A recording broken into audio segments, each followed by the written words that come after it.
Tomen asiento. Vamos pues a comenzar la clase el día de hoy. En primer lugar, qué bueno que regresa a Lima. Hace frío. 2 años estuvimos sin frío. Y yo digo qué bueno porque estamos volviendo, ¿no? Ya estos cambios climáticos no son tan positivos. Y los que son de Lima sabrán de que a partir de esta temporada empieza el cambio de temperatura. Y pues, de otro lado, confirmé, mientras va cargando esto, confirmé con la señorita delegada que la clase de recuperación será para el día 22 de julio, ¿verdad? Sí. Ya todos, por favor, les voy a pedir su asistencia. Yo sé que no es que el sábado a veces tenemos actividades, pero postergarlas un par de horas no les va a hacer daño a nadie, ¿no? Y sobre todo de que, vamos, con un poquito de esfuerzo todos podemos, incluyendo quien les habla, ¿no? Ese es el segundo lugar. En tercer lugar, hice un post de una actualización, espero que hayan podido revisarlo. Las lecturas no eran obligatorias, son del curso de Derecho de Familia, pero era sobre la actualización de normativa que ha habido en noviembre del 2023. En ese momento en la clase olvidé señalarlo, pero ya no se permite el matrimonio de menores de 18. Ha sido una nulidad, se castiga con nulidad. Situación que yo estoy en contra porque el Estado toma la postura de que muerto el perro, muerto la rabia, ¿no? Y no es así, porque había muchos matrimonios que sí eran consentidos, y por un porcentaje de ellos, que en verdad eran como imposiciones, se descartó esta figura. Algunos la han alabado, les comento, otros la han criticado. Pero bien, quería hacer esa actualización para no dejar suelto ningún tema. En la medida de lo posible, también periódicamente haré esos posts para que puedan, si algo quedó cojito, por decirlo de una manera, en la clase. Muy bien. Esto está a una velocidad de tortura. Bueno. Nosotros al menos el archivo, quiero el archivo de los casos.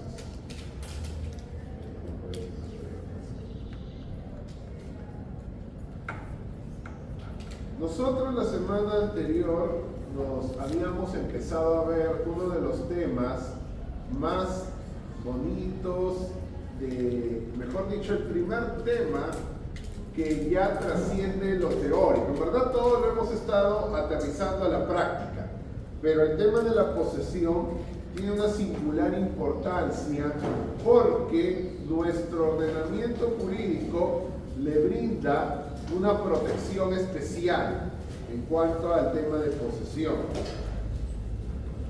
Nosotros tenemos que tener en cuenta que la posesión es una figura que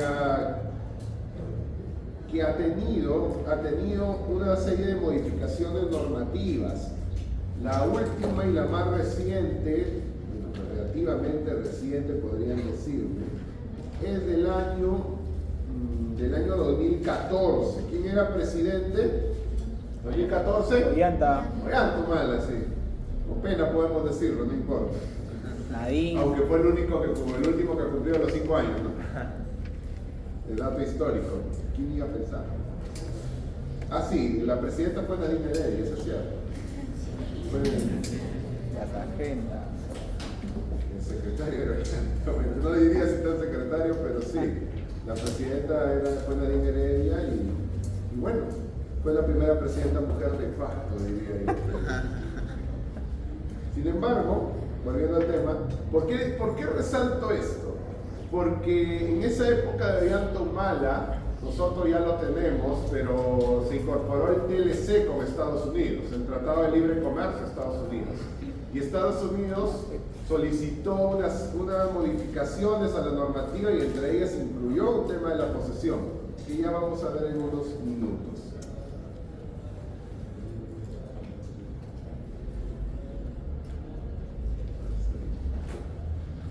Nosotros hemos visto la semana pasada algunos elementos de la posesión. Y yo les mencioné, y con eso quiero comenzar, que vayan pensando el caso sobre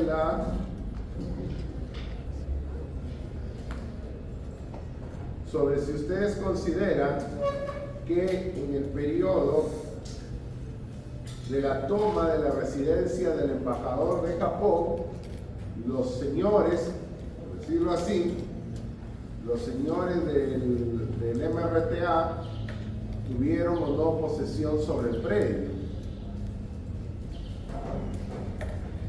¿Qué dice? Abril empezó en diciembre del 96, ¿no?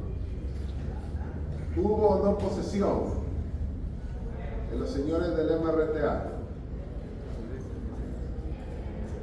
¿Un voluntario o hijos voluntarios? Se podría decir que sí, porque lo estaban usando el lugar, lo tenían bajo su control. Tenían bajo su control la embajada. Entonces podría decir que de hecho sí tenían la posesión del mismo. La posesión del mismo. Bueno, es una postura, correcto. ¿Alguna otra postura? ¿Hay más anima? ¿El hijo voluntario?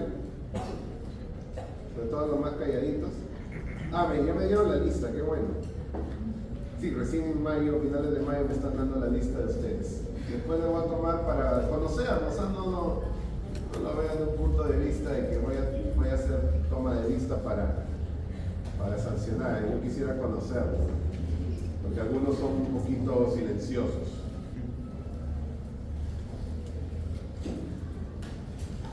En el caso, dice así.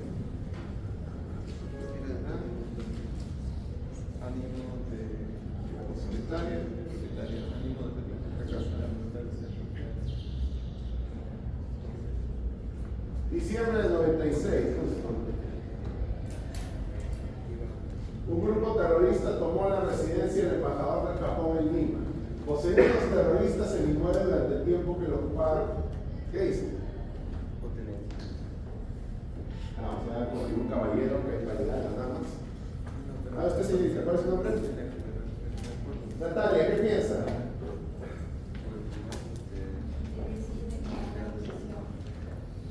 ¿Por qué ha habido una posesión?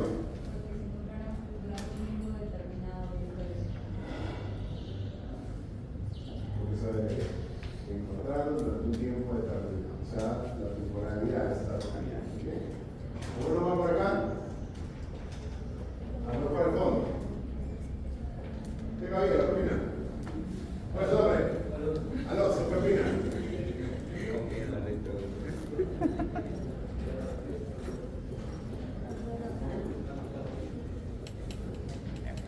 Muy bien, está bien. Él nos dice otra postura para aclararnos más sobre la estabilidad. Bueno, ¿quiere volver a participar? ¿Cuál es su nombre, caballero? Perdón. Miguel Sánchez. Ahora que recuerdo, puede ser que sea tenencia toda vez que no hay disposición legal que permita a los terroristas tomar una embajada, pues, que les consideren como poseedores del mismo, teniendo en cuenta la teoría de Yeren. Bien. Nos aporta algo más debido a la normativa. Vamos a ver. Veo un caballero, es una dama. Usted, señorita, ¿cuál es su nombre? Abigail. Abigail. Diga, con voz fuerte que caracteriza a la dama del siglo XXI. Bueno, con respecto a si tenían posesión sobre ellos, si bien es cierto existía ese control sobre el bien debido a cómo habían entrado y cómo se habían apropiado habían querido tener posesión del lugar en sí, existía, creo yo, una potencialidad de uso para los fines de la cual ellos querían hacer ver a los demás. Bien, está hablando de la potencialidad de uso. Vamos a ver una posición más. ¿Algún voluntario, alguien más se anima? Estoy eligiendo voluntario. Así es, adelante. ¿Cuál es su nombre? Adelante.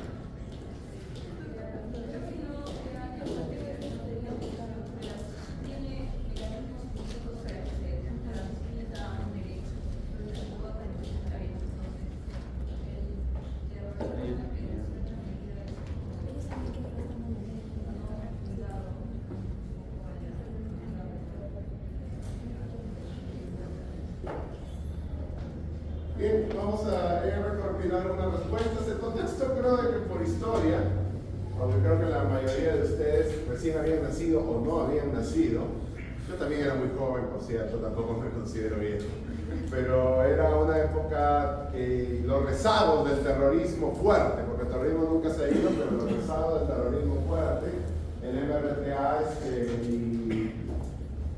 tomó la residencia del embajador de Japón. Estaban celebridades del Perú que hoy día todavía están con vida y en la espera. Estuvo Alejandro Toledo, estuvo Francisco Sagasti, estuvo Francisco Tudela, o sea, gente que de peso, digamos, ¿no? Por algo invadieron, ¿no?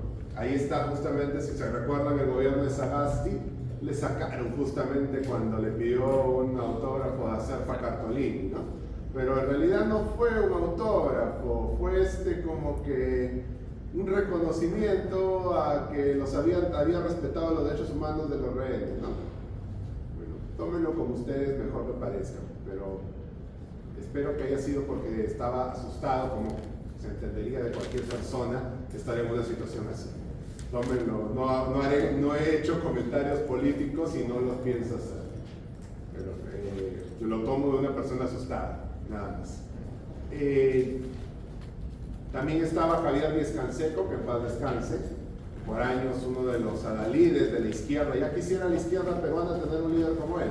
Podremos discrepar mucho de sus posturas, uno puede ser de izquierda o de derecha, pero tiene que respetar aquí al que puede pregonar, predicar, argumentar de modo alturado las teorías. Yo, por ejemplo, no soy de izquierda, pero respetaba mucho a Javier Díez Canseco. Lastimosamente ya no está con nosotros, partió a un mejor mundo. Aunque sí me animo a criticarlo, porque él dijo, cuando él fue uno de los primeros que salió de la embajada del rey, y dijo de que a ellos se les debe dar un helicóptero para irse, y justamente era una de sus demandas, ¿no? Irse del país en un helicóptero que el Estado les provee. Bueno, ese fue el contexto. Vamos a nuestro tema, ¿no? En abril de 1996 salieron en una operación exitosa, a pesar de que algunos lo tiñan de rojo porque dicen de que se rindieron los terroristas y los ultimaron. Nunca se comprobó por si acaso, y bueno, por eso siguen siendo considerados héroes los de Chavín de Guanta, siempre desfilan los 28 de junio. ¿Poseían o no? A ver, he recopilado posturas de ustedes. Hablan de la potencialidad de uso. Bueno, en realidad estaban usándolo. Más que potencialidad, lo estaban usándolo. Sobre la estabilidad es uno de los elementos que no conviven, no cuentan. Porque nunca estuvieron en estabilidad. Siempre estuvieron bajo el asedio del Estado para sacarlos. Recuerden, el Estado estuvo bastante encima de ellos. Incluso, bueno, ya ustedes, hay versiones, ¿no? Si han escuchado la portada de la República, han escuchado, yo se las muestro. El invento en Google es, bueno, portada, la República, toma de la presidencia del embajador. A ver, vamos a ver si sale. A la primera tendría que salir. No salió. Baneado. La habrán sacado, bueno. La República sacó uno, el túnel sí existe. Eso sí está acá. Acá está. Algunos dicen que ya Serpa Cartolini conocía esto. Otros dicen que no. O sea que, ojo, que esto fue cuando sí estaba tomada la residencia del embajador de Japón. O sea, algunos dicen de que la República hizo una tontería, porque Serpa Cartolini leía los periódicos. Y está avisándole, uno dijeron, le avisó la República a Serpa Cartolini de que el Estado estaba haciendo un túnel para sacar a los rehenes. Otros dicen que no, ya sabía Serpa Cartolini. Incluso el señor Álamo Pérez Luna, cuando entra a hacerle una entrevista, porque hay que recordar a las personas, mejor dicho, hay que valorar a las personas por las cosas buenas. Yo sé que Álamo ha degenerado, Álamo Pérez Luna, ya no es el periodista de antes, pero hizo cosas muy buenas. Imagínense entrar aquí, ¿no? Y hacerle la entrevista a Serpa Cartolino. Bueno, decía, uno dice que ya sabíamos, no, ustedes infórmense, que no permitan que se los cuenten, porque a veces les cuentan, infórmense, hay bastante literatura de eso, del túnel sí existe. Y la última que voy a decir, para no meterme mucho al tema político, sino que siempre es bueno recordar estos puntos, también, por lo que digo que hay que valorarlas por las personas, por las cosas buenas que hicieron, el monseñor Juan Luis Cipriani, ex arzobispo de Lima, en ese entonces era el obispo de Ayacucho, y él entró con micrófonos acá, a la residencia del embajador de Japón. Qué miedo, ¿no? Imagínense qué le hubiese pasado si lo hubiesen descubierto. O sea, hizo cosas buenas, ¿no? Después sí, como que quiso, no era uno de los partidarios de no modernizar la Iglesia Católica. Es increíble que la Iglesia Católica no se modernice al compás, porque es parte de modernizar, no en el mal sentido, por supuesto. El último papa que hizo una modernización a ultranza, una revolución de la Iglesia Católica, ¿quién ha sido, ustedes saben? Benedicto, no. Juan Pablo II fue el papa viajero, el primer papa que entra en una mezquita, eso es lo más importante, pero fue Juan XXIII, revisen lo que el Concilio Vaticano II. Entonces, eso fue lo último de acontecimiento. Hay varias de esta época. Era muy niño, pero en verdad fue muy pero sí, sí era bastante curioso de esta. Fue la primera vez que me enteré de que existía terrorismo. Antes no lo había asimilado, pero esto es la situación, que no había una estabilidad. Y tampoco había un animus possidendi en estricto.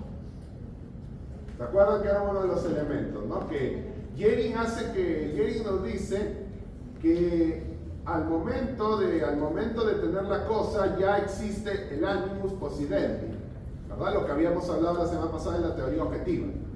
Sin embargo, acá en realidad existía ese animus possidendi. Y justamente, como bien dijeron ahí, la norma que prohíbe el terrorismo, pues excluye la posibilidad de que haya este animus possidendi. Me pueden decir, ¿y en qué se diferencia de una invasión? Porque la invasión también nace con un acto ilegal. La diferencia radica en dos cosas. En primer lugar, que si bien es cierto, entra mediante un acto ilegal, el invasor adquiere, y si no la adquiere no se le va a poder catalogar como un poseedor, adquiere una estabilidad, porque en un momento ya, los traficantes de terrenos que ustedes ven, llega un momento que están ahí y ya se asentaron, ¿bien? Ya se asentaron. Esto bajo el concepto anterior a la ley 29.618, que sí podían ser poseedores.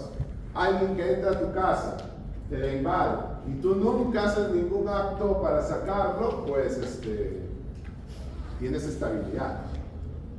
Otra diferencia es de que el invasor sí tiene la convicción de quedarse ahí. El objetivo de estar ahí del invasor es tomar control de la cosa. ¿Ese era el objetivo de los señores del MRTA? No. Ellos querían irse más bien. Ellos querían irse. Querían irse apenas les cumplieran sus demandas, por supuesto. Una indemnización, sacar a los líderes y irse en un helicóptero, creo que a Cuba. En resumen, la respuesta correcta es de que aquí no había posesión. Igual, ambas posturas que han dicho son interesantes porque me invitan y me hacen saber que ustedes están entendiendo e interiorizando que hay que evaluar la posesión conforme a la verificación de los elementos de la misma. Correcto. Es importante. ¿Y por qué es importante? Porque es el primer filtro para la prescripción adquisitiva de dominio, ya lo dijimos. La prescripción adquisitiva de dominio es lo que muchos poseedores apuntan, la mayoría en verdad. porque yo quiero ser propietario, no quiero ser poseedor. Muy bien. Una cosa importante sobre la posesión es de que yo desde ya les menciono, porque muchos me dicen, en alguna oportunidad me han dicho, profesor, yo tengo una constancia de posesión, ¿esto se inscribe en registros públicos? No, la posesión es un acto no inscribible. La posesión no se inscribe en registros públicos, salvo la ley 667 que lo habilitaba antes, ahorita ya está derogada. Pero esto hasta ahora es motivo de estudio, en verdad. Esta es 2024. Esta es. En el registro público siguen llegando solicitudes de transferencia de posesión que quieren que se inscriban. Y ya lo ha dicho el Tribunal Registral en innumerables ocasiones, esta es una de las últimas, la posesión es un acto no inscribible. No se puede inscribir una posesión en el registro. ¿Por qué? Porque la posesión se entiende que es algo volátil, es algo no consolidado. Lo que se inscribe es el derecho real de propiedad. Recuerden, la posesión no califica como derecho real, ojo. Recuerden cuando hicimos la clasificación de derechos reales, dijimos cuáles eran: propiedad, derechos reales sobre bien ajeno y derechos reales de realización del valor, garantías reales. ¿Dónde estaba la posesión? En ningún lado, porque la posesión no califica como derecho real. La posesión no está dentro de la gama del libro 5 de derechos reales como derecho real. ¿Bien? No lo conozco bien el caso, porque son casos típicos que vienen a registros públicos, y aquí también encuentran mi firma, ¿no? Aquí estoy, en mi firma digital. Por aquí hay un botón de Discord, pero no le hagan caso. Compañero mío haciendo support. Está bien, yo también lo hago a veces, ya les mostré. Bien. Por eso se acuerdan, cuando veíamos las características de los derechos reales, hablábamos de una, la publicidad. Habíamos mencionado que había dos mecanismos de publicidad para entender más. El primero era la posesión y el segundo era el registro. ¿La posesión es un mecanismo de publicidad del derecho real? Sí. ¿Dónde lo van a ver? Pues en estos momentos lo estoy viendo. Ustedes están poseyendo un cuaderno, están poseyendo un lapicero, están poseyendo un lápiz, están poseyendo una chompa, están poseyendo una bufanda. ¿Qué quiero decir? Yo estoy viendo un elemento de publicidad de su derecho real de propiedad, porque ya lo hemos dicho, yo presumo que son propietarios, ¿no? Puede ser, ya les he repetido, que la casaca no sea mía, que la chompa no sea mía, que la laptop no sea mía, pero yo estoy presumiendo. Perfecto. Vamos a ver. Siguiente caso. Me encuentro un lapicero tirado en la calle y lo recojo. ¿Tengo algún derecho sobre él? En primer lugar, ¿lo poseo? Sí. No dice el caso, pero se asume que lo guardo para mí, ¿no? Y estamos diciendo, si es que se da el caso, lo recojo y lo voy a usar, pues sí habría una posesión. Lo que no habría es un derecho de propiedad. Recuerden que diferenciamos posesión de propiedad. Ya les he dicho qué es lo que pasa si ustedes encuentran un lapicero en la calle.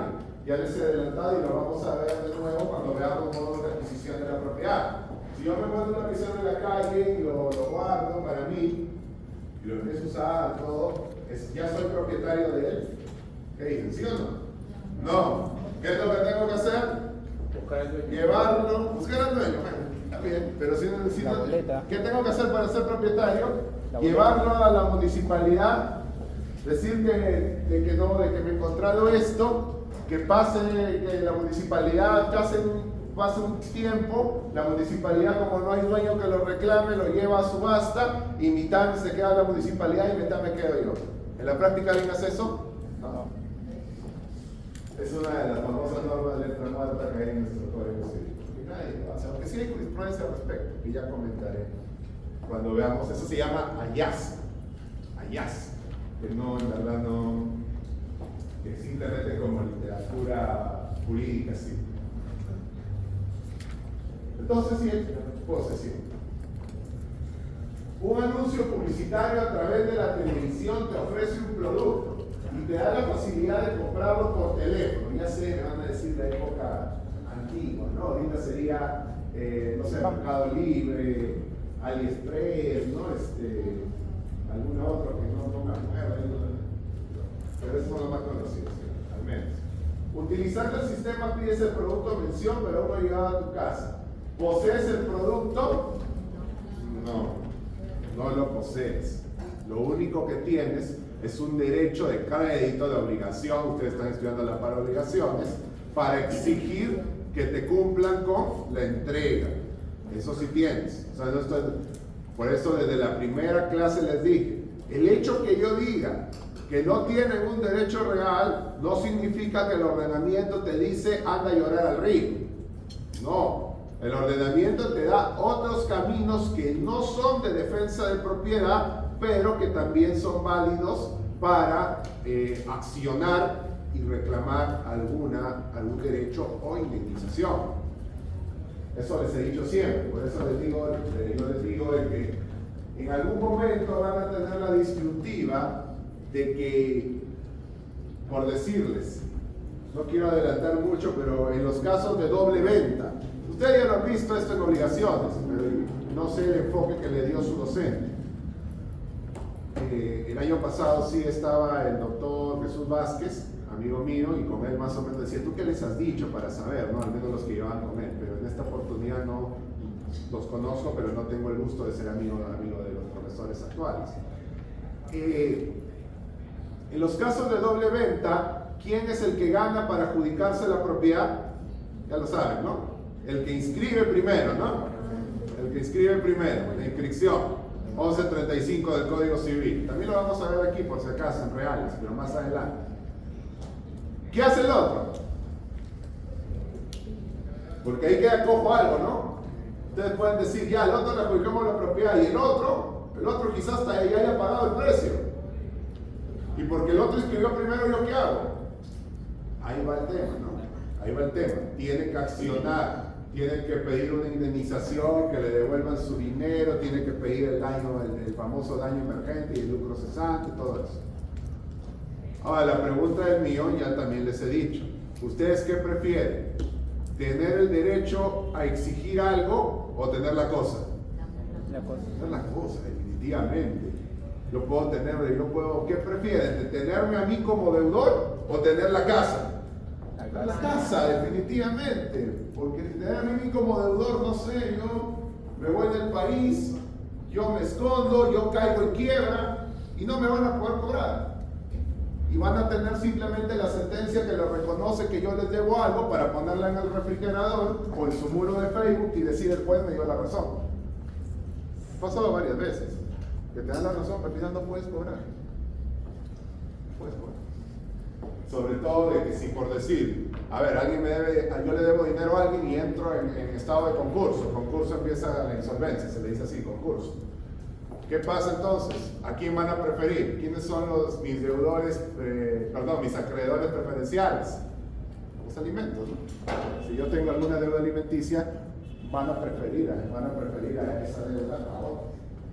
O sea que, por eso digo la importancia de saber determinar a quién le corresponde la propiedad, porque eso es lo que buscamos. Ya les dije, vean lo que el viento se llevó, 4 horas de película, pero vale la pena. La tierra es al final lo que trasciende. ¿De qué año es la película Lo que el viento se llevó? 1939. Han pasado ya cerca de casi 90 años y se sigue pensando igual. Al final los negocios más lucrativos siguen siendo los de bienes y raíces. Bueno, este último y seguimos con la teoría.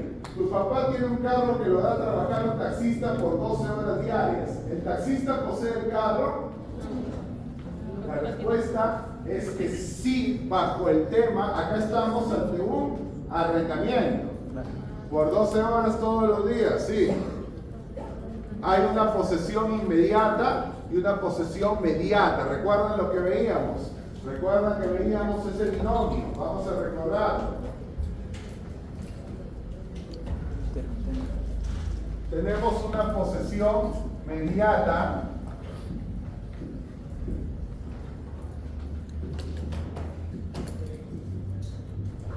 y una posesión inmediata. Para que existan ambos, ¿qué es lo que tiene que mediar? Un título, un nexo jurídico, un título. Es decir, de que para que exista este binomio, tiene que existir un contrato, tiene que existir una relación jurídica entre ambos, entre el poseedor mediato y el poseedor inmediato. Aquí la hay. Aquí la hay. Bueno, puedo presumir que se trata de un arrendamiento, porque alguien lo puede dar de manera gratuita, ¿no? Pero el arrendamiento tiene que exigir renta. Pero en la práctica lo que más vamos a ver, esta figura es muy común a nivel de taxi, que alguien da un carro para que el otro lo taxee a cambio de una renta, ¿no? A cambio de una renta. Bien, ¿alguna pregunta hasta aquí? ¿Todo bien? Perfecto, vamos a continuar.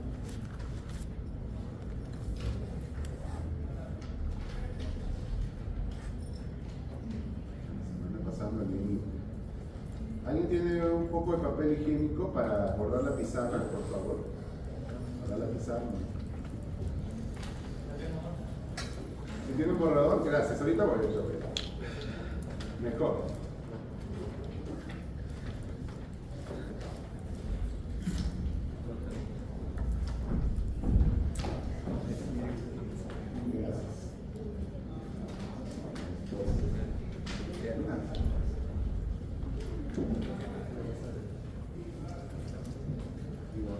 No sé qué pasó la semana pasada.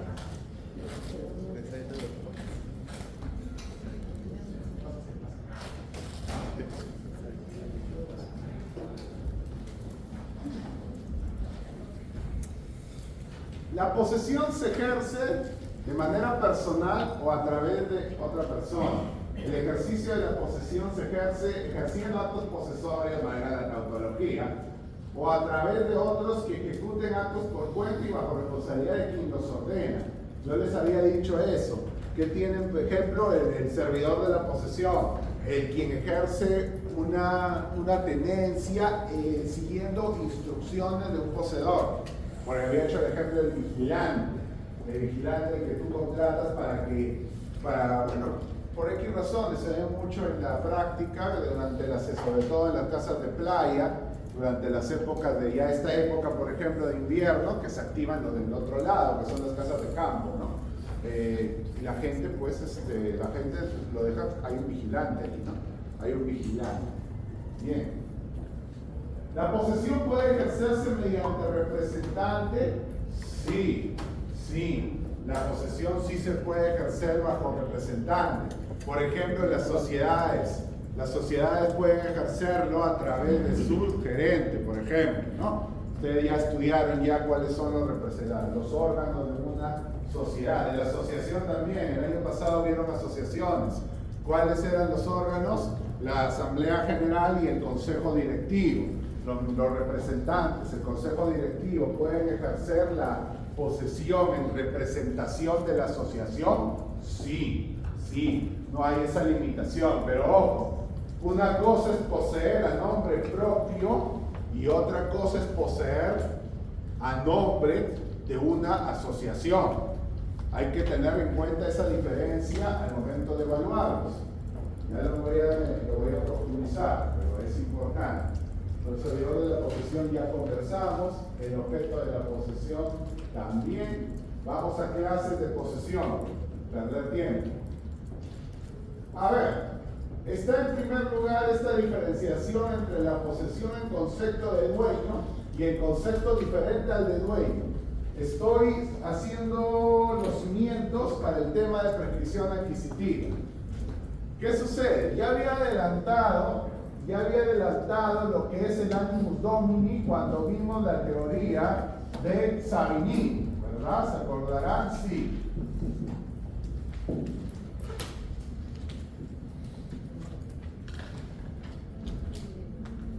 ¿Qué sucede? El animus domini es la posesión que yo hago en ánimo en ánimo de ser propietario. Quiero ser propietario, me comporto como propietario. Esa es la posesión en concepto de dueño. Para decir que yo tengo una posesión en concepto de dueño, es porque no reconozco a nadie por encima mío. No reconozco a nadie con una posesión con jerarquía superior a la mía. Muy bien. Es diferente, como digo por aquí, hablar de posesión en calidad de titular de la cosa y posesión en concepto de un tenedor, o mejor dicho, una posesión pasajera.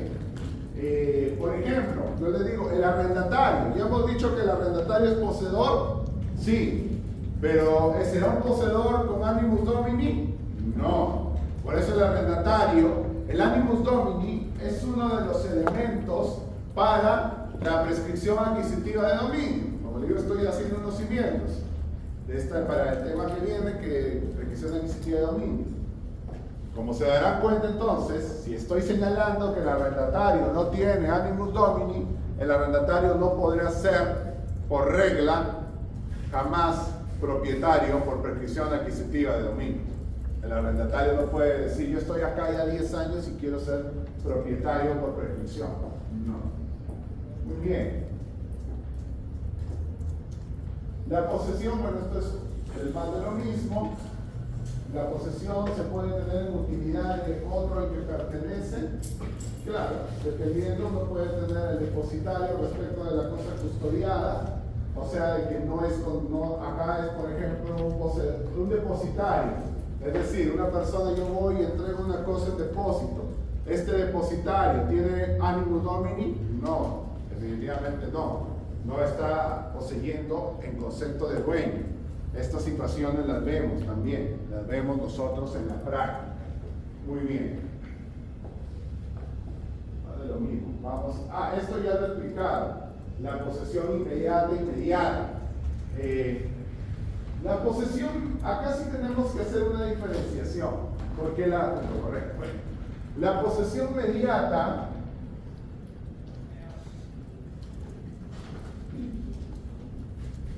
es una posesión como derecho.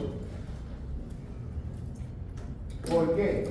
Porque ya hemos dicho, el poseedor mediato no es que tenga contacto directo con la cosa, no es que tenga un contacto físico, es llamado, la posesión mediata es lo que se llama, lo que algunos en la literatura señalan, el control espiritual sobre la cosa. Es decir, si hay un corpus, pero es de modo espiritual, hay un corpus. ¿Por qué se dice, pero me pueden decir, pero el poseedor inmediato es el que tiene en verdad control sobre la cosa porque está en contacto directo? Es cierto, pero el arrendador es en verdad el que tiene un corpus espiritual en el sentido que tiene la potencialidad de hacer y de velar que su arrendatario cumpla con el contrato. Yo les pongo como ejemplo que si yo doy en arrendamiento mi casa y contextualizamos el contrato salud que es para uso de vivienda, y si mi arrendatario lo empieza a usar, no sé, como restaurante, como discoteca, pues tendré yo la posibilidad de dar por concluido ese arrendamiento. No. Sí, claro que sí. Nosotros debemos tener en cuenta que el arrendatario está ahí, el arrendatario tiene un control sobre la cosa. Tan es así que con lo que el arrendador, tiene este control espiritual, tan es así que el arrendador sí tiene un animus domini y sí tiene la facultad de solicitar una prescripción adquisitiva. El arrendatario ya dijimos que. Posesión civil y natural.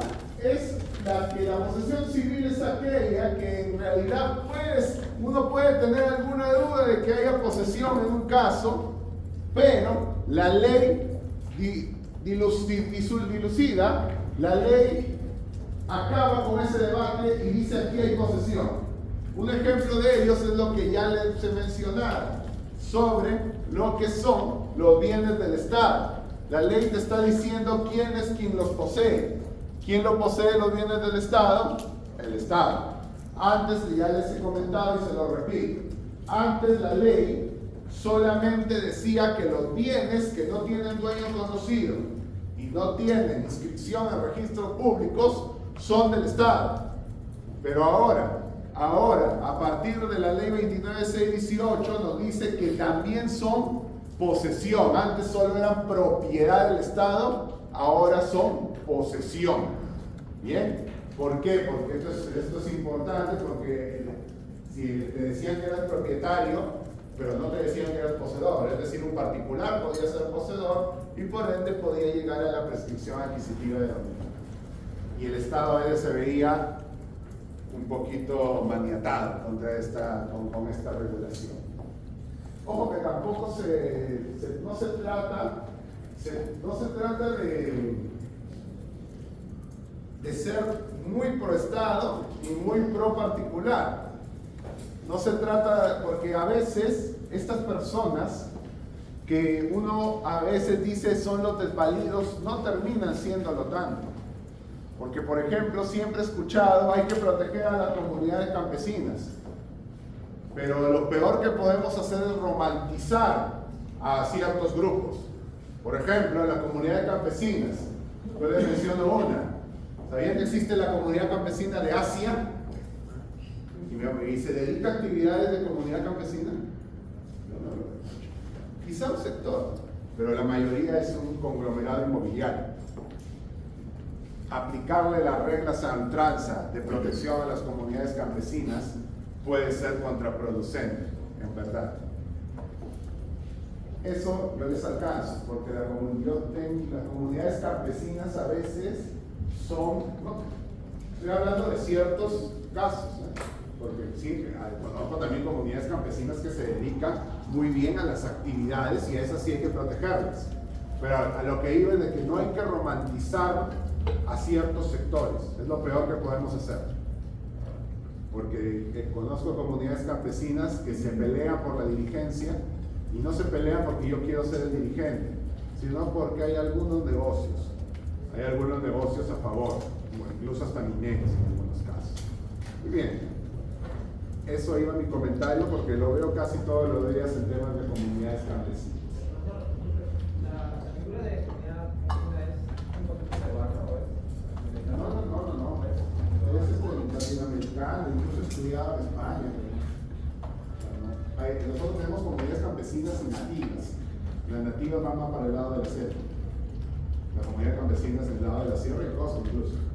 Pero es una figura que trasciende al Perú, está en casi toda Latinoamérica. Porque todos tienen una tradición histórica.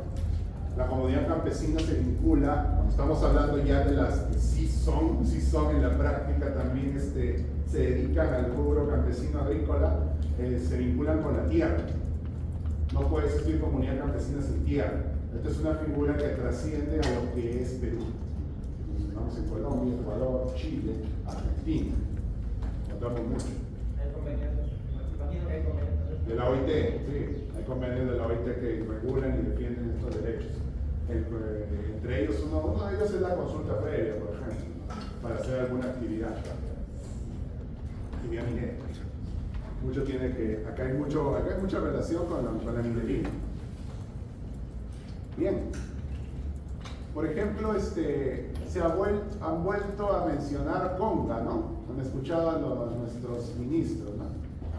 Conca es un proyecto que se dejó de lado en el año 2010-2011. Se vuelve a retomar. Veremos cómo queda. Pero lo que pasa es que en la zona de Cajamarca, ¿hay alguien de Cajamarca? Mi papá fue de Cajamarca, ya me parece. En la zona de Cajamarca no es que miren tan mal a la minería, sino miraban mal a Yanacocha, por el caso del primer pleno casatorio civil. ¿Conocen el caso del primer pleno casatorio? Pues Yanacocha versus comunidad de Choropampa, ¿no? El mercurio que derrama Yanacocha. y que la gente, los niños como lo miraban brillante, lo agarraban. Ya saben qué pasó después. Problemas serios de salud. Y Anacocha les hace un convenio. Les hace un convenio por una suma írrita, a cambio de que no demanden. Y ahí entraron dos instituciones en contrapeso. La transacción que hace Yanacocha versus la seguridad jurídica. Perdón, la transacción y la seguridad jurídica versus el derecho a exigir la reparación del daño. Porque no estaban bien informados los comuneros de Choropampa.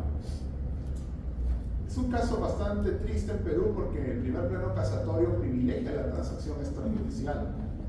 Y los comuneros de Choropampa, ¿dónde creen que obtuvieron justicia? En Estados Unidos, en Newmont, Montana y Anacocha. Ahí sí no se vienen con cuentos. Protección al consumidor a ultranza. Sancionaron a Anacocha y les obligaron a pagar la indemnización. O sea, no obtuvieron la indemnización aquí en Perú, lo obtuvieron en Estados Unidos. Increíble. Pero bueno, de todas maneras, el primer pleno casatorio es un tema más de obligaciones que de reales. Igual lo voy a comentar así algunos puntos, ¿no? Acá tenemos plenos casatorios, sí, sobre posesión vamos a ver dos, el segundo y el cuarto pleno casatorio, porque son plenos que tienen que ver con derechos reales y los vamos a estudiar. Los plenos casatorios civiles son muy interesantes, son en total de 10. Estudienlo todo. El profesional en derecho, si no sea civilista, tiene que dominar todo eso. Y bueno, la posesión natural es la posesión que la tradicional, la que predomina el contacto, por ejemplo. Iba a decir, yo soy poseedor de esta moto, no es así. Me ha prestado la posesión sobre mi laptop, sobre mi maletín, sobre mi abrigo, la posesión natural. La que se relaciona entre la cosa y el sujeto. Muy bien, eso es lo tradicional. Importante saber esto de la posesión de buena y mala fe. La determinación de la buena o mala fe se establece en función si el título del poseedor está viciado y para la buena o mala fe estamos hablando que el título por el cual posee la persona está viciado, o sea, tiene algún vicio. Sin embargo, la determinación de la buena o mala fe radica en saber si el poseedor conocía ese vicio. En esto radica la posesión de buena o mala fe. Por eso yo les decía, el invasor cae de maduro decir que es un poseedor de mala fe, porque desde que entra a una casa forzando alguna cerradura o sabiendo que no es de él, ya tenemos la posesión de mala fe. De otro lado, ¿quién podría ser poseedor de buena fe? En estos supuestos, ¿qué sucedería si esta persona invasora, pues le vende a otra? Y definitivamente no hay inscripción en los registros públicos. Ojo, es importante, porque si no va a decir, está en registros públicos. Pero en este caso, que en el ejemplo, no hay inscripción registrada. ¿Qué pasa si yo le vendo? Yo soy un invasor. ¿Qué pasa si yo le vendo a otra persona? Obviamente no le voy a decir esto por si acaso ya está invadida. No vendo. Vamos a decir que este adquirente puede ser un poseedor de buena fe porque desconocía el título viciado de la posesión de quien le transfiere. Bien, en estos casos hay posesión de buena fe. Importante decir de que la posesión de mala fe se relaciona con la llamada posesión injusta. Importante decir dos cosas. En primer lugar, yo ya les he dicho, la posesión se presume siempre de buena fe, salvo prueba en contrario. O sea, nosotros, ya les mencionaba la semana pasada y de ahí vine el ejemplo que el amor le gana al odio, y lo sigo diciendo, el amor le gana al odio. Pero la posesión de buena fe es la que presumimos. Si yo digo que alguien está actuando de mala fe, tengo que probarlo. Muy bien. Y es posible también que esta posesión de buena fe se convierta en mala fe. O sea, empecé como buena fe, pero en el camino ya no soy de buena fe. Ya conozco el vicio, ¿no? Y me vuelvo un poseedor de mala fe. También al revés, puede ser que mi posesión arranque como mala fe y en el camino se vuelva de buena fe. Por ejemplo, este invasor, hago el ejemplo bastante con el invasor porque es uno emblemático. El invasor es de mala fe, pero si llega a conseguir la prescripción adquisitiva de dominio, se volverá un poseedor de buena fe, porque ya saneó su título. Recuerden la palabrita saneamiento. Ya les había dicho qué significa. ¿Qué significa? Saneamiento, el tiempo que la saneé. Saneamiento. ¿Qué significa saneamiento? Actualizar tu bien. Ahorita lo vamos a decir.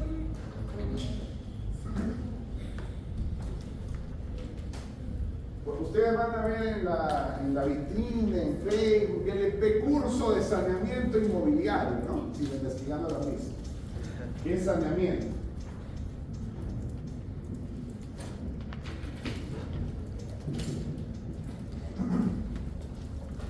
Saneamiento es que la realidad extradocumentaria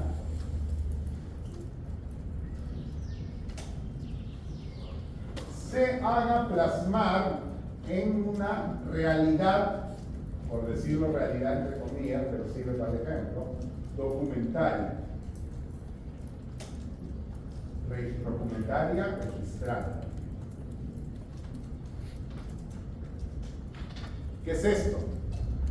Que por ejemplo en mi casa hay saneamiento, o sea, hay saneamiento solo físico. ¿Qué quiere decir? Por ejemplo en mi casa, yo voy a registros públicos y mi casa dice que tiene un área de 100 metros cuadrados. Cuando en la realidad, o sea, en el documento dice 100 metros cuadrados, pero en la realidad, ¿cuánto es? 150 metros cuadrados. Le digo, no puede quedar así. Yo tengo que hacer las acciones, mecanismos para hacer coincidir la realidad extrajurídica con la realidad documentaria. Eso es saneamiento. También hay saneamiento de titulación. ¿Qué quiere decir? En registros públicos figura el bien, no sé, a nombre de Juanito Pérez, y el bien es mío. Entonces yo voy a buscar que en el papel también figure, en el documento, figure que yo soy el propietario de dicha casa, de dicho terreno. Eso es saneamiento.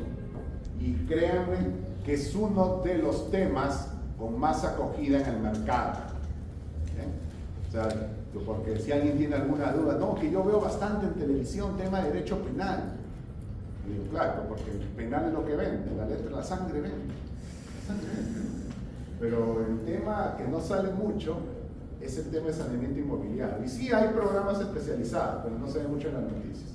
Es un tema que vende, así que el derecho civil, Rolls, ¿no? En inglés. Vale la pena. A ver, si quería hacer una pregunta. Dígame. Sí, profesor. Respecto a la buena o mala fe, si se presume iure de jure que todo lo que está... No es iure de jure. Se presume que hay buena fe hasta que se pruebe lo contrario. No, el registro se presume que ok. todos conocen lo que está en los registros. Entonces cualquier invasor o poseedor de una casa registrada siempre está en mala fe, porque conoce que está en registro. Todos conocen lo que si está en registro sí es de mala fe, lo que habíamos dicho. El ejemplo que yo puse es de que si este invasor, que es de mala fe, y está en una casa que no está inscrita, transfiere a un tercero, como si fuera el propietario. Si no está inscrita, es obvio que el adquirente puede ser de buena fe. Pero si no, si estamos en la presunción iure de jure, de que es presunción iure de jure para todos, que no admite prueba en contrario. Mientras la presunción juris tantum es la que sí admite prueba en contrario. La presunción que siempre hemos dicho, artículo 2012 del Código Civil, se presume sin admitir prueba en contrario que todos tienen conocimiento del contenido de las inscripciones. Es decir, en un eventual proceso judicial, yo no puedo decir como alegato, no, es que yo no sabía que él era propietario. Está inscrito, señor, usted lo sabía. Ahora más aún, hoy en día, que es gratis. Ya les he mostrado, ¿no? Cómo tienen que entrar. Incluso una compañera de usted me dijo, yo he entrado y no sale mi nombre. Tienes que hacer las acciones de saneamiento. A veces es un poco engorroso, pero vamos. Morimos y nacemos y morimos empapelados, ¿no? Desde que nacemos y hay que conseguir un papel. Y hasta que nos morimos. También, la defunción, la expresión intestal. Bien. Entonces, ya sabemos esto de saneamiento. ¿Qué quiere decir? Que el poseedor de mala fe puede ejecutar un saneamiento y con eso ya se vuelve un poseedor bueno. Posesión precaria y por mera tolerancia. Vamos a ver si está bien. Ustedes son, permítanme decirlo con cierta envidia, Precario. afortunados. Y jóvenes también, por ahí digo jóvenes, sí, con cierta envidia. ¿Por qué les digo con cierta envidia? No lo tomen a mal. Porque ustedes ya tienen este tema elaborado, el de posesión precaria. Tienen este tema casi definido, porque siempre hay cosas nuevas que salen. ¿Por qué? Porque en la época que yo era estudiante, y también mis primeros años en la abogacía, cuando tú ibas a un juzgado, consideraban la posesión precaria de un modo, y cuando tú ibas a otro juzgado, de otro modo. La posesión precaria, si bien es cierto, el Código Civil uno puede decir, pero está claro, ¿no? Vamos a ver el Código Civil.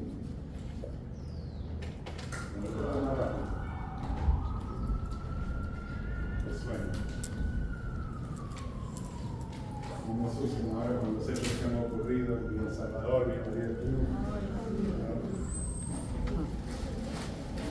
¿Y qué tal la lavada de mando del Grupo Romero?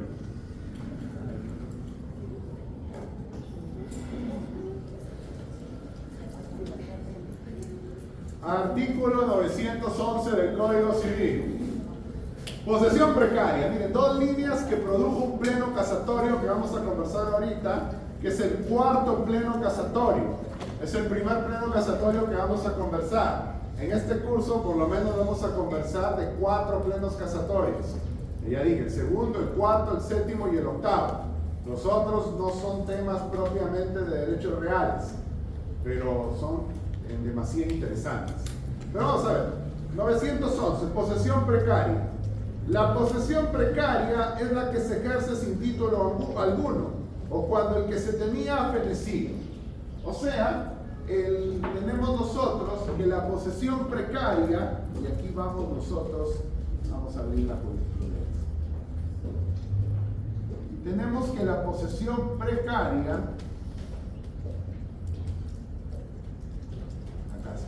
no le pasaba.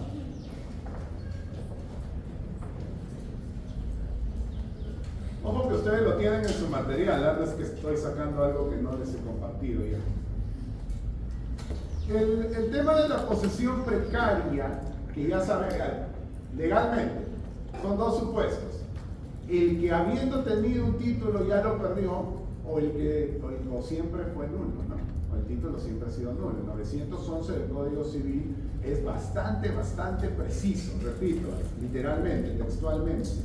La posesión precaria es la que se ejerce sin título alguno o cuando el que se tenía ha fenecido. O sea, no tienes título y posees, tu título ha sido manifiestamente nulo y posees, tu título lo tenías pero ha fenecido. ¿Por qué? Uno podría decir, pero está claro los supuestos, ¿no? En la práctica no estaba tan claro. Tanto así que el pleno casatorio tuvo que hacer una serie de precisiones que vamos a estudiar rápidamente y comentarlas. Siempre tengan mucho cuidado, te lo digo, porque en alguna vez también me ocurrió estudiar. ¿Qué hace uno acá? Es doctrina que vamos a ir comentando, pero aquí empieza. Esto también es más doctrina. Falla. Por mayoría se establece como doctrina jurisprudencial vinculante lo siguiente. ¿Por qué les digo tengan cuidado? Porque ¿qué es lo que hacen varios? Yo también he caído, no se está mal. Ah, ¿qué falló? Voy al último, ¿no? A la última página voy. Fin. Página 84. Ahí está entonces, ¿no? Qué chévere, acá están las reglas, ¿no? ¿Han hecho eso alguna vez? No lo hagan. Tómense el tiempo de leer. ¿Por qué? Ahora les voy a decir por qué. O no, porque no, que es que yo me voy, como decir, yo me voy a la carne, ¿no? Yo voy de frente, ¿no? Lo que pasa es de que acá incluso se pueden confundir. Página 81, declaramos que constituye precedente judicial vinculante. Acá están, estas son las reglas vinculantes, qué chévere. Ya no leí nada, normalmente leí las reglas. Voy a ir para que se den cuenta conmigo. Más lo que carga un poquito lento, pero lento y seguro. Vamos más arribita, que no le dio varias veces. Esto es, y les voy adelantando, es un voto en discordia. Es decir, es la opinión solamente de uno o dos magistrados. Esto no es lo vinculante. Wow, eran varias páginas de este voto. Bueno, pero les adelanto, no hagan eso. No hagan eso. Busquen bien. Si no quieren leer todo está bien, pero busquen bien la página. Ojo de que lo ideal es que se lean todo. Pero ya estoy llegando al principio de este voto extenso. No me siento mal a veces para hacer votos singulares de una página.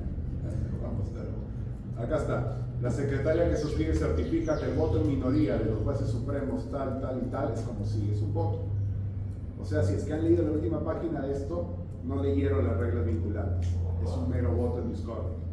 Bien. Vamos nosotros a lo que sí es vinculante. Ojo, y estos señores que les deje algo, si alguien va a ir a la... Si alguien tiene la aspiración de ser un juez, que me parece muy bonito, o participar en realidad en cualquier tribunal administrativo, deje su postura, siempre, porque a veces uno dice, no, es que ya firmaron mis otros compañeros, me pueden mirar mal.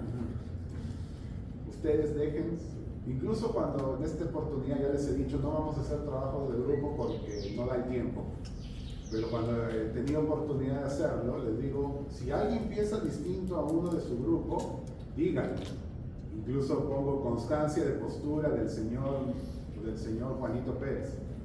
Pónganlo en su terminología, porque eso es importante. El debate es lo que hace crecer al derecho. Si todos empezáramos de acuerdo, no avanzamos. A ver, vamos a ver. Una persona tendrá condición precaria cuando ocupe un inmueble ajeno sin pago de renta y sin título para ello. A ver, se va de frente al supuesto que dio a nacer este pleno casatorio. Uno de los supuestos, pero el más resaltante. Y yo lo voy a explicar por aquí. A ver, ¿qué es lo que sucede? Lo que sucede es de que nosotros, si vamos a calificar a alguien como poseedor precario, tengo el famoso remedio jurídico que se llama desalojo por precario, o por poseedor precario, por ocupante precario, y las diversas variantes. Ese es uno de los procesos jurídicos más conocidos en nuestro país. La pregunta era, ¿a partir de cuándo el arrendatario que no paga obvio o que concluye su contrato, a partir de cuándo es precario?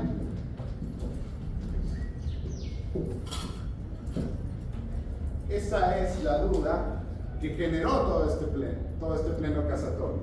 Una de las dudas, la más importante. Después hay otra, pero empecemos con el precario, con el arrendatario. A ver, si yo tengo un contrato de arrendamiento, vamos a ver. Contrato, bien bonito mi contrato. Muy bien. El arrendador es, voy a hacer el ejemplo conmigo, Daniel, y el arrendatario es Juan.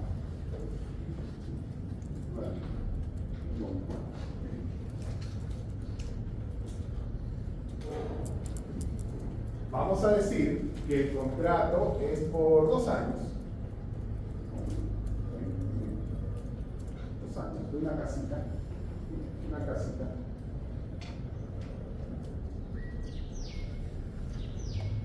La pregunta es, ¿qué pasa cuando concluyen los 2 años?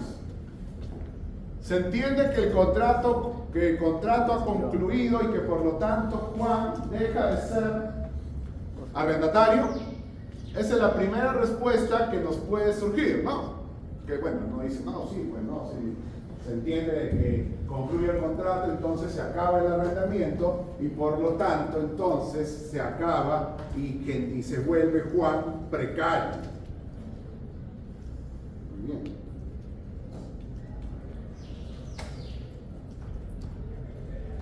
A ver, este caballero, por fuerte, por favor. ¿Puede leer 1700? Escuchemos el 1700. Artículo 1700. Continuación del arrendamiento. Vencido el plazo del contrato, si el arrendatario permanece en el uso del bien arrendado, no se entiende que es renovación tácita, sino la continuación del arrendamiento, bajo sus mismas estipulaciones, hasta que el arrendador solicite su devolución, la cual puede pedir en cualquier momento. ¿Concluye el contrato entonces? No.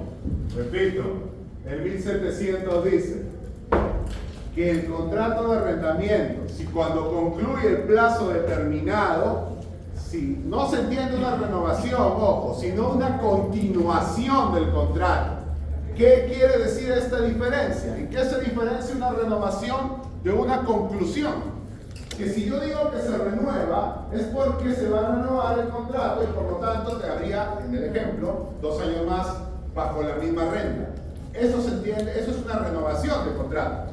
La continuación es de que este contrato sigue en los mismos términos bajo la misma renta. Pero quien tiene la sartén por el mango es el arrendador, en este caso Daniel, porque en cualquier momento va a poder exigir la devolución del bien. Es decir, Juan va a estar en una suerte de incertidumbre. Una suerte de incertidumbre. 1700 del Código Civil. Juan, y esto se soluciona por el 1700 del Código Civil. Es decir, entonces, que pasados los 2 años, habiendo dicho esto, pasados los 2 años del contrato, Juan, ¿es precario o no? No, no es precario. Entonces no puedes accionar el desalojo. ¿Bien? No puedes accionar el desalojo. Esa es la consecuencia jurídica. Porque me pueden decir, no es precario, ¿cuál es la consecuencia? Que no puedes hacer el desalojo.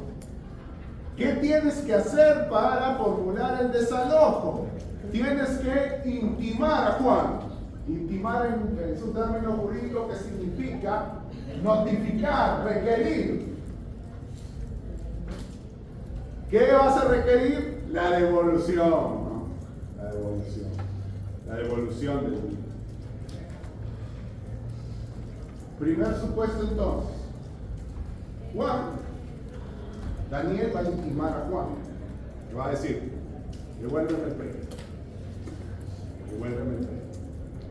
Si Juan no lo devuelve, se vuelve ahora sí precario, ¿verdad? Se vuelve precario. ¿Entendimos el caso? Lo repito una vez más. Conclusión, ojo, estamos en conclusión. No estamos todavía en el caso de incumplimiento del contrato. Estamos en conclusión. ¿Correcto? Porque incumplimiento del contrato vamos a ver en un momento. Porque hasta ahora estamos en el caso que esta persona sí ha estado cumpliendo. Sí le ha estado pagando la renta, incluso puntual. Pero terminó el contrato. Entonces, lo que se preguntaban los jueces en ese entonces, si concluyó el contrato, entonces es precario, ¿no? Bueno, así se razonaba. Pero el Pleno aclaró el panorama, el Pleno casatorio, estamos hablando del 4º Pleno casatorio civil, van a encontrar de otra rama, de otras áreas, pero estamos en civil.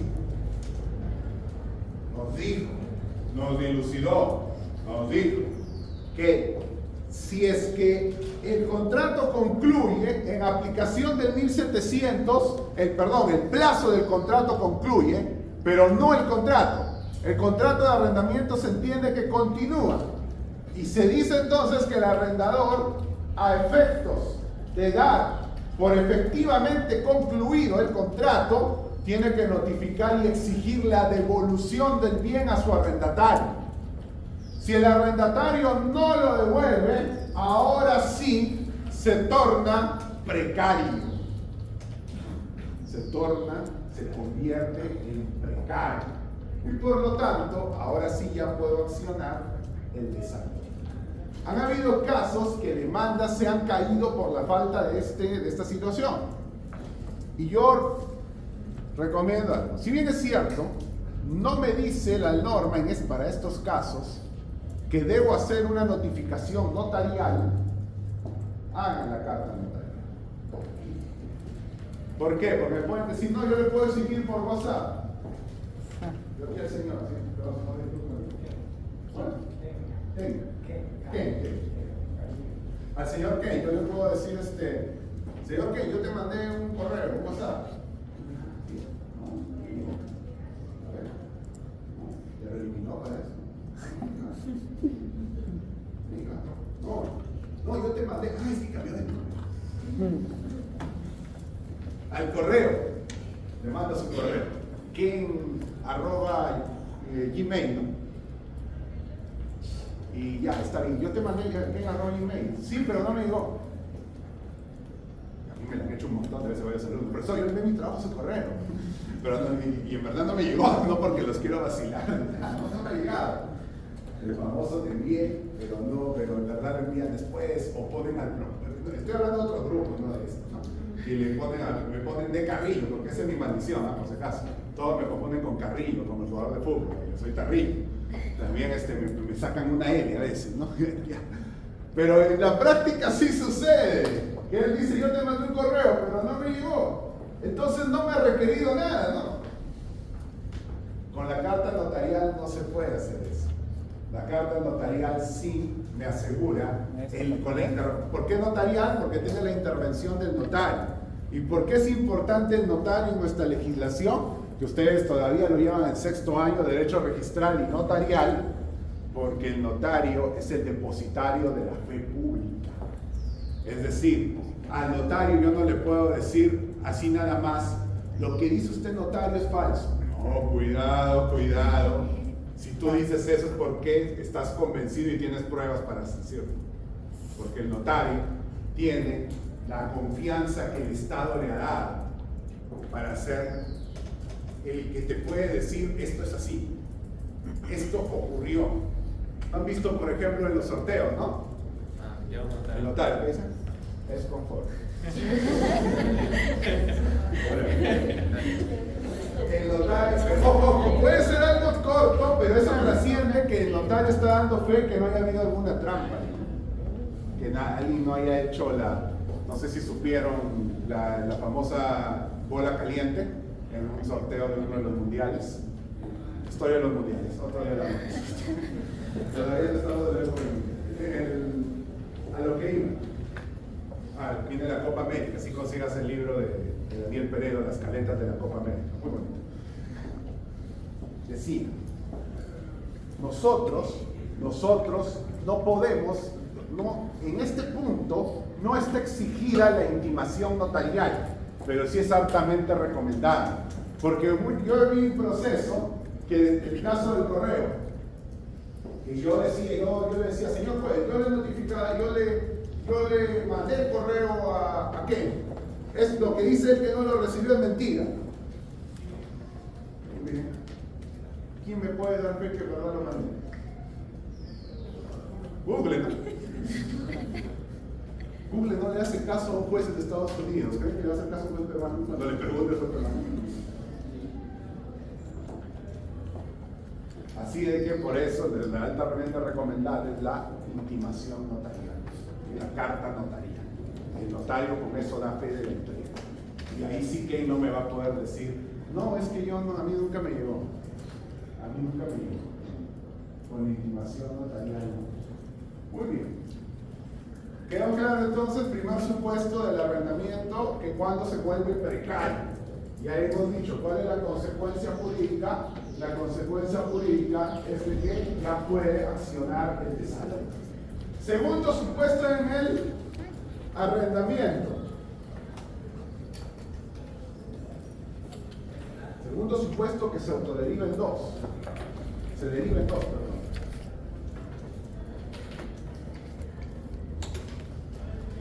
A ver.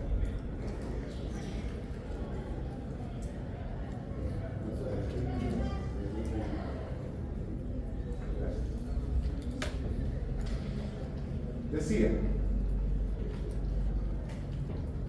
Ahora sí viene el supuesto de incumplimiento del contrato. Daniel hace un contrato de arrendamiento a favor de Juan. Correcto. Pero la felicidad se acaba rápido. La felicidad muchas veces no dura, ¿no? ¿Qué quiere decir? Juan dejó de pagar la renta. Entonces, acá, nuevamente, miren, y por supuesto, me van a decir, bueno, entonces deja pagar la renta, que se vaya. Una vez más, esa es la felicidad. Esos son los cuentos de hadas, ¿no? Y ya estamos grandecitos para cuentos de hadas. La verdad es de que, y esto es algo patológico ya a nivel de sociedad. ¿Por qué? Porque una de las causas porque muchas personas no quieren arrendar es por eso. Porque dicen, yo no arriendo porque no quiero problemas, no quiero que me toque un inquilino que luego no se quiera ir. Ha incorporado el gobierno herramientas para tratar de que sea más rápido, pero al final no nos libramos del poder judicial. Porque a uno dice, no, ahora es notarial. Hasta cierto punto puede intervenir el notario. Y ojo, otra cosa importante, porque hay personas que, sabiendo que el notario es más rápido, no van al notario. El notario cuesta más del poder judicial. El notario, la gran mayoría de veces, es caro. Es más caro que ir al poder judicial. Por ejemplo, un notario, también cuando uno fallece, un notario puede declarar a los herederos. Y eso la mayoría va al notario porque es más rápido, pero el juez también lo puede hacer.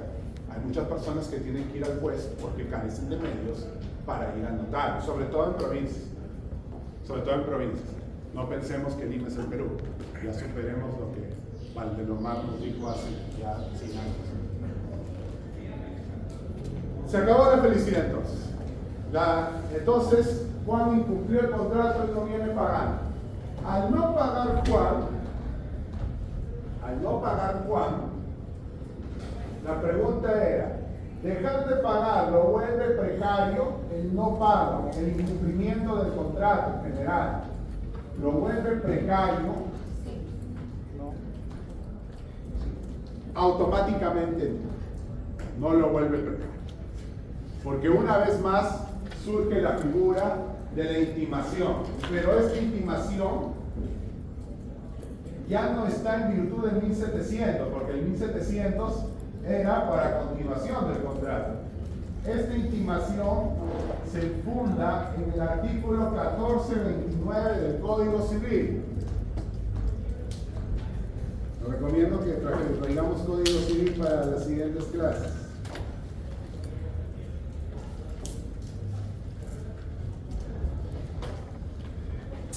A ver. ¿Qué dice el 1429? Esta vez lo voy a leer. Voy a ver si no demora, lo proyecto. Para que todos lo veamos en vivo y en vivo.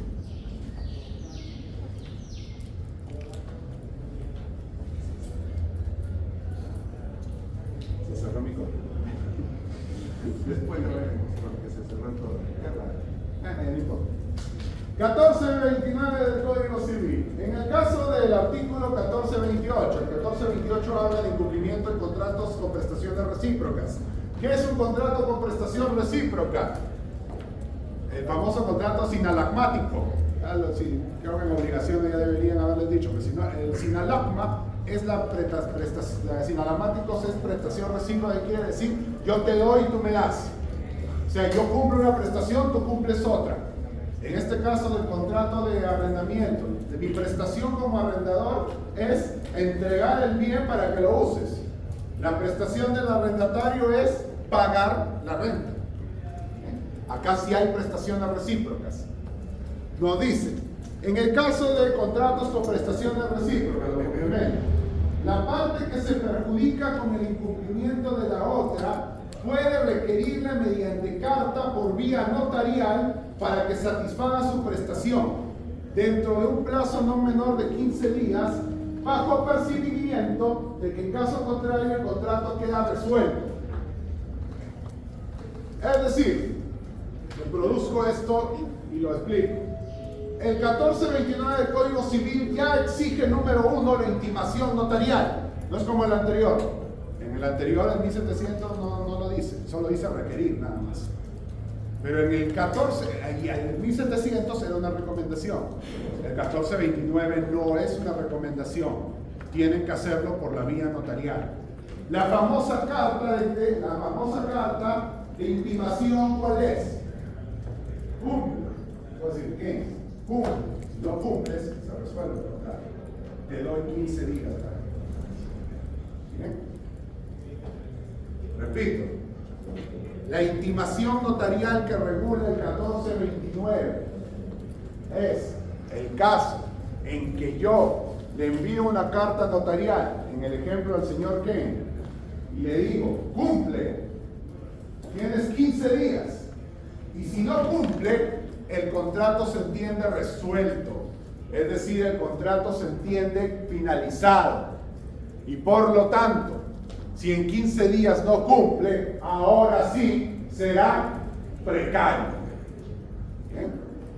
Este es el segundo caso, el caso del 1429 del Código Civil, es la llamada resolución por intimación.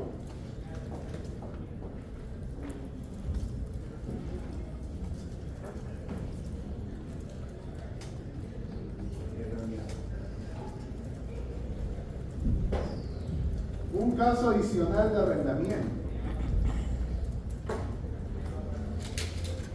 Por arriba.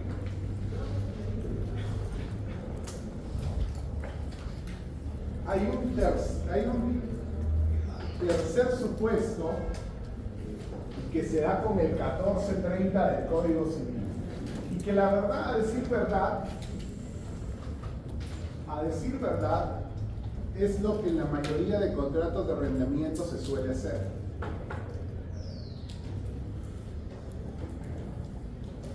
El 1430 del Código Civil, tengo que adelantarme, no me queda de otra, estos artículos son del libro de contratos, pero sé que lo van a ver todavía el próximo año, pero no me queda de otra que adelantar. Pero sí se entiende, y si no entienden, levántenme la mano.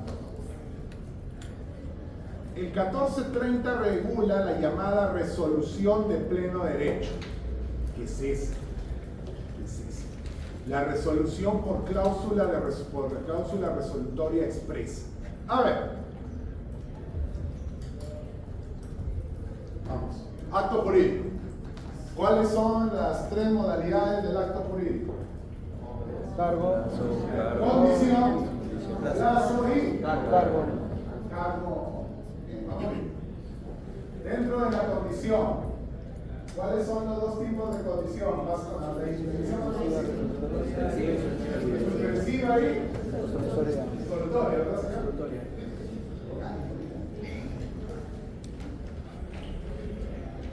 Condición suspensiva y condición resolutoria.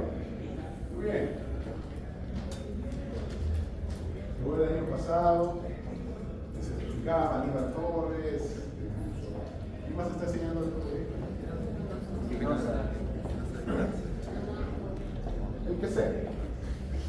La cosa sea condición suspensiva resolutoria, tenemos de que las dos supeditan su cumplimiento a la verificación de un hecho, ¿no? Esa es la condición. El plazo es algo que va a venir sí o sí, porque el tiempo es algo que no se detiene, ¿no? El tiempo sigue su curso, dicen los narradores de fútbol, el gran Toño Vargas. El tiempo, como les dije, es algo que no se puede detener. Siempre va a pasar desde que se creó el universo y hasta ahora nunca podemos definir el tiempo, nos decía San Agustín. O Agustín de Hipona para los no creyentes. Vamos a la condición que es la verificación de un hecho. La condición suspensiva se da en los supuestos en que los efectos jurídicos van a comenzar con la verificación del hecho. Y la condición resolutoria se presenta cuando los efectos jurídicos se dan desde la celebración del contrato hasta la verificación del hecho. Muy bien. ¿Por qué hago este repaso de acto jurídico? Porque es necesario para entender el 1430 del Código Civil. El artículo 1430, 1430 del Código Civil nos habla de la llamada cláusula resolutoria expresa. Nos dice, lo voy a leer yo, puede convenirse expresamente que el contrato se resuelva cuando una de las partes no cumple determinada prestación a su cargo, establecida con toda precisión. La resolución se produce de pleno derecho cuando la parte interesada comunica a la otra que quiere valerse de la cláusula resolutoria. ¿Qué es esto? Vamos a decir que este contrato, como está planteado, o sea, acá, por aquí, vamos a decir cláusula por decir quinta. Las partes establecen, por aquí, nos puede decir algo similar.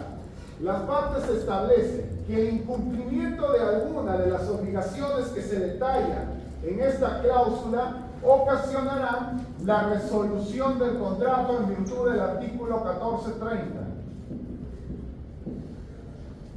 Es decir, esta es una cláusula resolutoria expresa.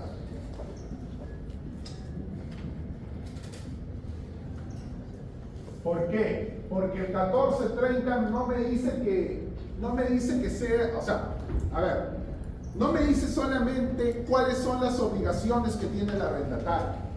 No, yo tengo que pactar de modo expreso que el incumplimiento de alguna de esas obligaciones va a generar la resolución del contrato. De modo expreso. ¿Bien? En este caso, yo ya no tengo que darle 15 días para que cumpla. Basta que yo le notifique que quiero le voy a notificar que quiero hacer valer la cláusula del 1430. Quiero hacer valer esa cláusula. Que me diga, por ejemplo, que si tú no pagas 3 meses seguidos, el contrato concluye y se resuelve a mi favor. Puede ser que diga, si tú pones el bien como destino de restaurante, de discoteca, de licorería o X, cuando está claro que es para casa, el contrato se resuelve de pleno derecho. Yo lo tengo, acá no tiene que ser sugerible ni nada, tiene que ser clarísimo. De tal manera que ningún abogado lo quiere interpretar. Porque aquí en Perú, interpretación, ustedes ya estudian interpretación en el acto jurídico, ¿no? Aquí al abogado en Perú le encanta interpretar lo claro. Cuando el concepto de interpretación es que solo se interpreta lo confuso, lo ambiguo, lo dudoso. Lo que está claro no se interpreta. Porque no, yo interpreto, dicen, no. La cosa está clara. Por eso ustedes tienen que ser claros en el contrato. No se fíen en los modelos que a veces los consiguen, que te vende Beto, creo por acá. No se fíen. O sea, pueden tenerlos como modelo base quizás, pero no se fíen. Ustedes hagan su contrato. Bien. Por algo su eventual cliente les va a pagar por eso, ¿no? Nada es gratis en la vida, ¿no? Como decían los economistas, ¿no? That's no free lunch, ¿no? ¿Qué quiere decir? No hay almuerzo gratis. Los liberales, ¿no? Bien. Sí, la verdad, no hay almuerzo gratis. No hay nada de gratis en la vida. Entonces, repito y reitero. Para que esta cláusula resolutoria expresa tiene que estar clara la cláusula y tengo que hacerla valer. El 1430 tampoco me exige la vía notarial de la lectura que les di. Pero, una vez más, en la práctica, el conducto notarial es altamente recomendable. Si no quieren caer en el famoso, ya les dije, nunca me llegó tu mensaje. o no me llegó tu correo. No caigamos en eso. Para en estos casos, carta notaria. Muy bien. Todos estos supuestos ustedes ya los tienen claros y definidos en el cuarto pleno casatorio. Yo no los tenía en mi época, hace mucho tiempo. Ustedes la tienen un poquito más sencilla. En todos estos supuestos hay un precario. Muy bien. ¿Alguna pregunta hasta aquí?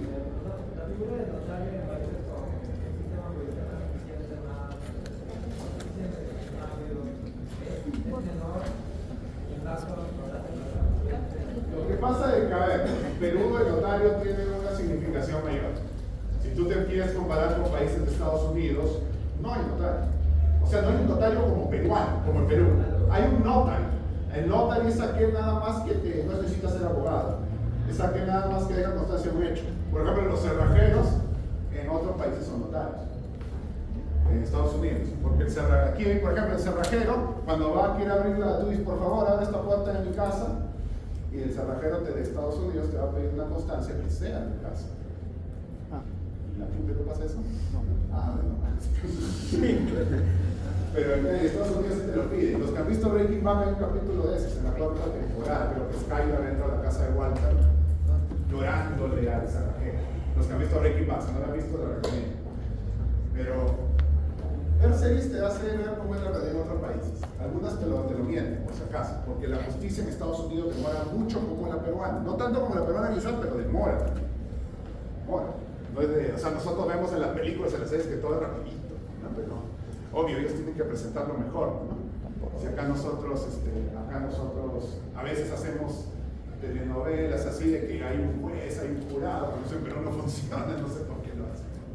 Pero bien, volviendo a tu pregunta, en otros países la figura del notario no tiene la significación peruana, pero, ojo, latinoamericana, te preciso, porque no vayamos a pensar que el Perú es el único que tiene ese sistema notarial. No, lo tiene Colombia, lo tiene Brasil, lo tiene Argentina, lo tiene Chile, y varios países más. Es lo que yo siempre les digo, no piensen que el Perú es un islote.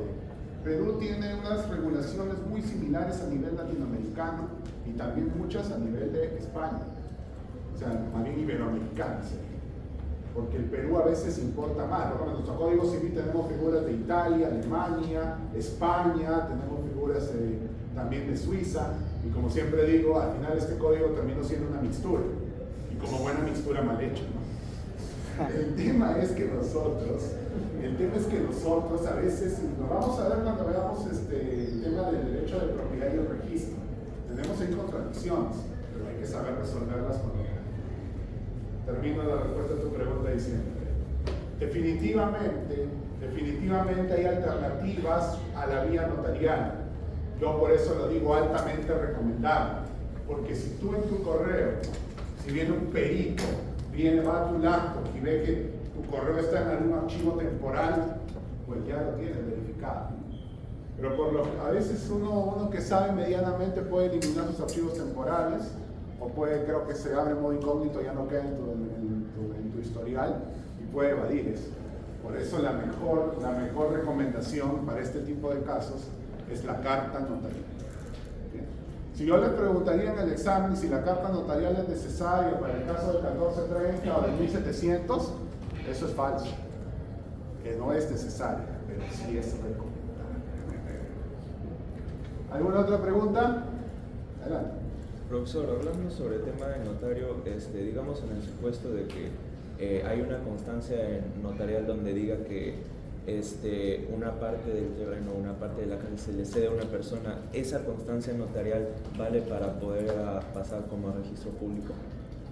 ¿O para ponerlo como no, es de que, a ver, pero hay propiedad, ¿no? Porque si es posesión, ya dijimos, la posesión no se inscribe. No es por tema de posesión, sino como por ejemplo en un terreno donde ni siquiera, digamos que en esa propiedad solo hay un propietario, pero en realidad hay 3 sujetos, donde digamos que es un edificio y el segundo piso se le pone, o sea, en la carta, en la constancia notarial se dice que el segundo piso le corresponde a tal persona. No creo que el notario se aventure a decir eso. El notario va a decir, he visto y verificado que en el segundo piso están viviendo estas 3 personas. Difícil, ¿verdad? Puede darse, no digo, Pero, es difícil. ¿Por ya. qué? Para conversar. El notario, para que se inscriba algo en registros públicos, no es de que el notario lo diga, sino de que las partes tienen que decirlo. Que yo te transfiero o te doy en arrendamientos o cesión en uso esta parte. Claro, justamente el ejemplo específico es que las 2 partes expresamente dicen que con toda voluntad, que sin tener vicio de voluntad, dice que se le cede esta parte a tal persona en el segundo piso. Es que me das un caso que tiene varias variantes. ¿Por qué? Porque en primer lugar tenemos que ver que si el que cede es propietario. Y por eso ahí estaría ejerciendo uno de sus 4 atributos: usar, disfrutar, disponer, reivindicar. Aquí en este caso sería el uso y el disfrute, porque está transfiriendo.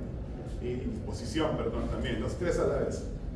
Segundo caso, y le digo a todos, es muy común que en registros públicos tengas inscrito un terreno, pero en la realidad es una casa de 3 pisos.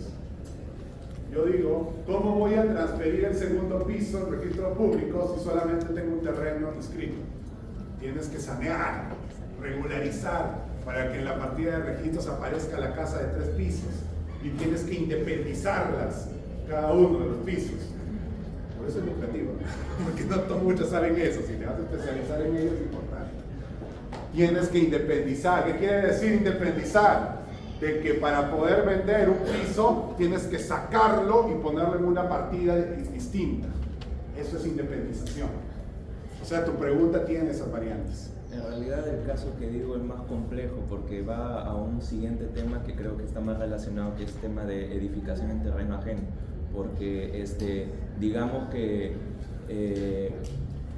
desde un inicio solo estaba construido el primer piso, pero el segundo piso le correspondía a otra parte. Ya en la constancia decía que el propietario y la demás parte constaban de que esa persona le correspondía, pero otra de las partes construyó en el segundo piso. Mira, sobre edificación sobre bien ajeno, te voy a robar un poquito de eso sí, porque vamos a ver el tema y ahí... Pero más que nada mi pregunta es si esa constancia le vale algo para, yo que sé, reclamar un derecho de que Sí, pero dependiendo de qué derecho, ¿no? Porque si yo tengo el derecho de uso, no necesariamente tengo el derecho de edificar. O sea, tendríamos que ver por ese lado. Lo que me va a dar la opción es que tener buena fe.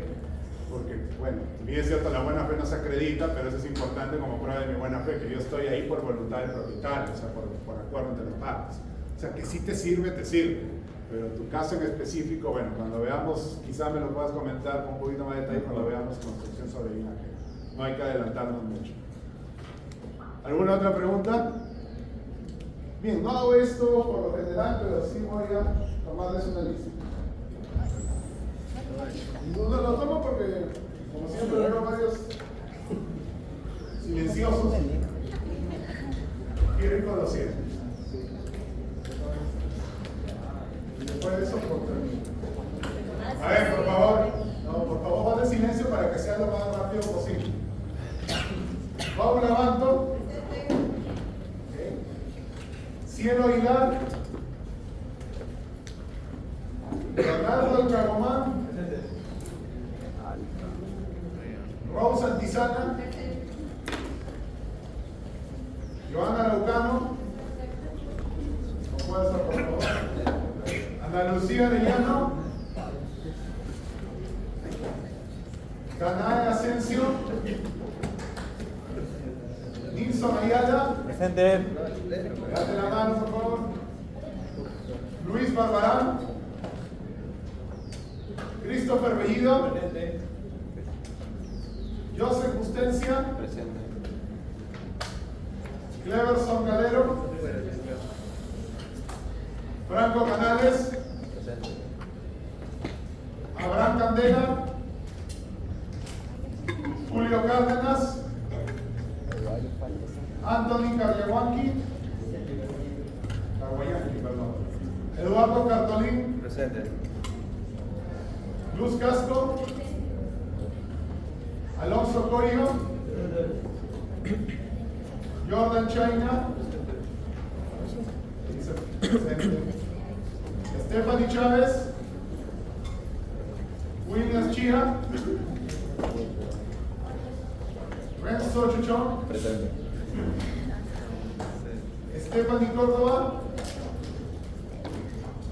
Uber Corrales. Sheila Crobeto. Willard Cruz. Roxana Cruz. Adriana Cotipa. Lady Damián. Jennifer de la Cruz. Cabeli Dextre. Trudy Díaz. Rodrigo Díaz. Atenea Espinosa. ¿Ya? Ana Espinosa. May Estrella. Esteban Felipa. Samira Ferrer. Luz Flores. Luz Flores. Un poco fuerte, por favor. Madeleine Garay. Doris Goicochea. Margaret Guillén. Sergio Gutiérrez. Yamile Guamaní. Rocío Cara. Jonathan Jarama. Paola Gerín. Natalia Linares. Débora Linares. Catius Calabón. Nicole López. Sheila López. Julio Lozano. Jefferson Maguilla. Ángeles Manrique. Presente. Rosario Manuel. Ana Márquez. Flor Martínez. Emily Martínez. Brenda Mesías. Presente. Yanira Molina. Flor Montoya. Enrique Moreno. Jocelyn Navarro. Lucero Novoa. José Olano. José Orellana. José Pacheco. Camila Parodi. Claudia Paz. Yair Pérez. Valesca Pérez. Sandy Pinedo. Alison Pino. Alexandra Pinto. José Ponce de León. Aldo Portocarrero. Héctor Quintanilla. Presente. Emerson Quiroz. Presente. Mabel Quispe. Ken Quispe. Tatiana Quispe. Naeli Rojas. Melanie Rojas. Jimena Rojas. Silvana Rojas. Daniel Rojas. Junior Romero. Edith Romero. Franco Rosado. Marco Ruiz. Angel Salinas. Nicole Salvador. Miguel Sánchez. Presente, presente. Alessandra Sánchez. Gabriela Santos. Débora Silva. Chania Solar. Segunda temporada 2, cuando aparece Kenji Osoto. Nazarena Tapia. ¿Qué tal así? Están casando. Solo por- Elisa Tito. a Alessandra Torres.